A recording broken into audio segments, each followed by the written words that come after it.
kar masani som pahnih chia khanin vaipa pakhat hian min lo bia mi jan chin hiron shil cheu ko duwa awareness ang deuin a number hi chu koron tirang lo anga kanin biak na hi koron tirang ang tira hello aron tia hello tunge o katia chuanin ke hi HULC share price company ya na thok tu tur lo recruit chin lo la chin kania chuanin tuna hianin part time a thok tur staff tam tak na thok tur kan la meka kan dor ho nge midang ta na osam taka hmu theinan review page Google Map a review page le star rating kha na chadewa page kha a thok tu te hna tur ati na ni chu chuanin Google Map kha kan hmanga chuanin ni tina tho theia loman kan donga pawisa cheng za somnga pakwa tanga cheng singkha changhi inkar aron tia chuanin ana hi awsam emema he enge hemi na iron tho chan bel tua pakhatna chuanin ana awsam pani na chuanin academic qualification ngai lo aron tia emo experience engma ngai lo aron tia chuanin pathum na chuanin mobile phone chia na tho na ni mamo ati professional reception staff nangma a hroi tu tur che khami a hnai tho chung zonga hroi tu tur che an omdon aron tia chuanin na tho tur hi advertisement ang te pon online na in model for bang kring qualification ngai lo experience ngai lo tiang te du dan apply thei tiang te a lo thadeu deu lo thatak tak an promise a chuanin heng tiang hi ka ti to ama pon engma lo ka kala chong lo tin karon ka va changa chuan dear khatiang khane lo dear ron ti deuh mol le chu khongai takin lau thong su kan restaurant te hianin company nen hianin an thok hawa min en thli thlai renga kan restaurant faina te na atlinem ti te na zong kha a phakam ti te kan ending ve kania tia chon kan hlo te hi telegram hangin hlo te hi pek thina nia telegram ni name aron tia o ka vatia chon ole ani chonin na chanang o share thiam lo inei ani chonin screenshot hi an la step by step oma ta hianin ati dani thiam lo chon lo endon ya te chon Google Map link kha aron da hon pok hong talem chong lawa link hi a tho lo chonin link dang me lo shelanga ati chon a screenshot chu ania ma se apoi mo em chong lawa chon hei ati dana aron soi dan chu op restaurant link hi link karon da khai I honga chonin comment ti khai metanga chonin 5 star khai I metanga chonin hei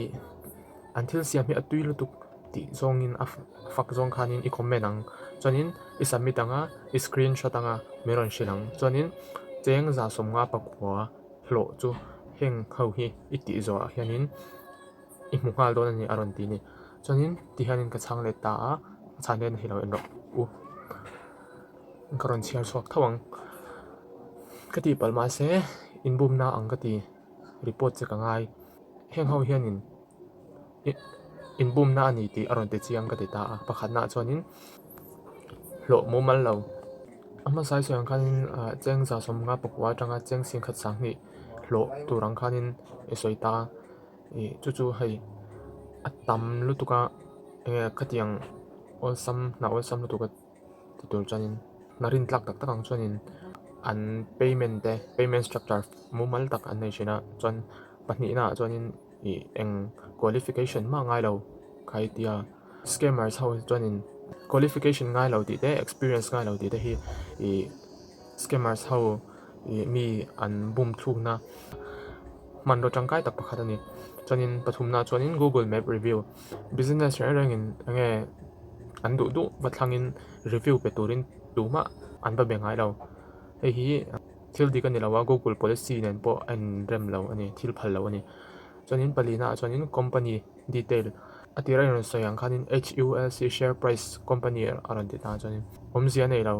Hindustan Unilever HULC company chuanin khatiang khanin professional lo lutukin an company thok tuma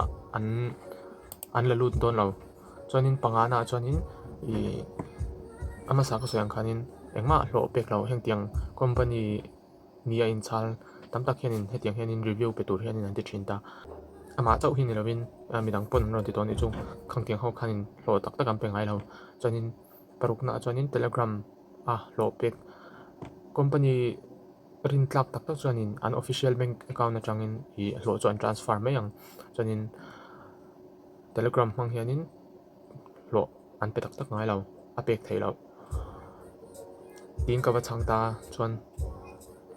khongai takin link hi lut la chuanin screenshot la miron hu nga ro aron data mang thale ka report don che inbumna ni hi ti hanga wa changa chuanin tian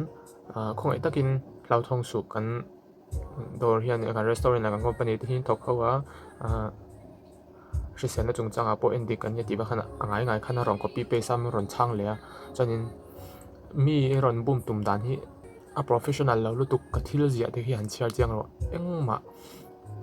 rin tlak ni ti lan na engma om lo tin ka wa chang ta chon an bank document kha aron enge rin tlak ani zia tilang tur kha aron thon ta ni hei karon tilanga hian CBI registration information teron tita sang ni som ni pathuma chua kha tian ka chiar vek lo mai nga registration number ti te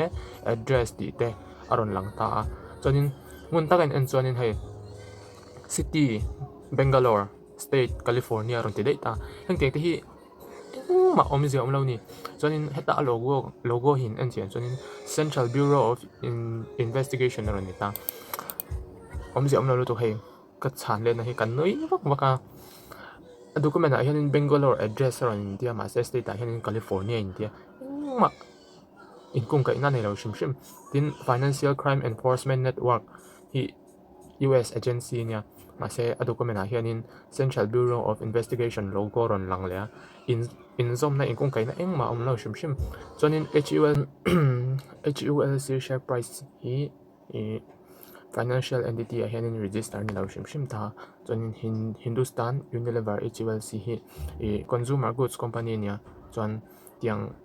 sumdon na pawisa siam na company engma ani lo shim telegram a khanin Truecaller a khanin a number kha kawa copy paste ta chuan a hming kha ron lang ta mo em ali pancher a hming pumania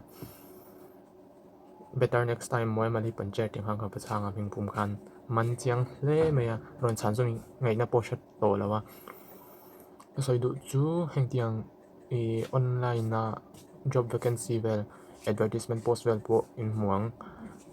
qualification ngailo experience ngailo tiang te lo tam lutuk na ol sam lutuk si anga te ani lo le payment proof moma lo lutuk an mani apps atanga an lo zat screenshot dong atang si payment proof om lo tiang te ani lo le nge lo mu mal chiang kwang taka soi om lo an te nan chiang za tanga cheng sing khat lo tu tiang chi ho shim ani chuan in mu ni chuanin arang thiang berin a et sakha block ulang report ulang ani lo pon heng tianga anon bia cheu ni chuan tiang hianin random deuhin number hi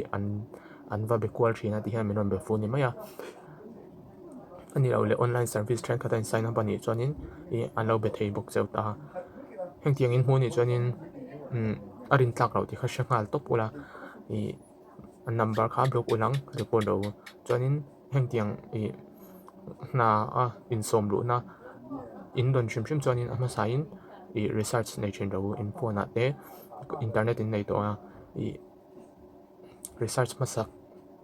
a sual lo ber tin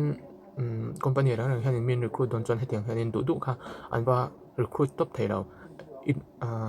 i tu tak tak ani chuanin a form fill up tur te non pe chenga interview te in nei anga chuanin an pom lo che te anon tilanga khang tiang a pokhanin ang deuh om thin ta research nei hmasak kha apoi lo ber ti chu soi du ni chu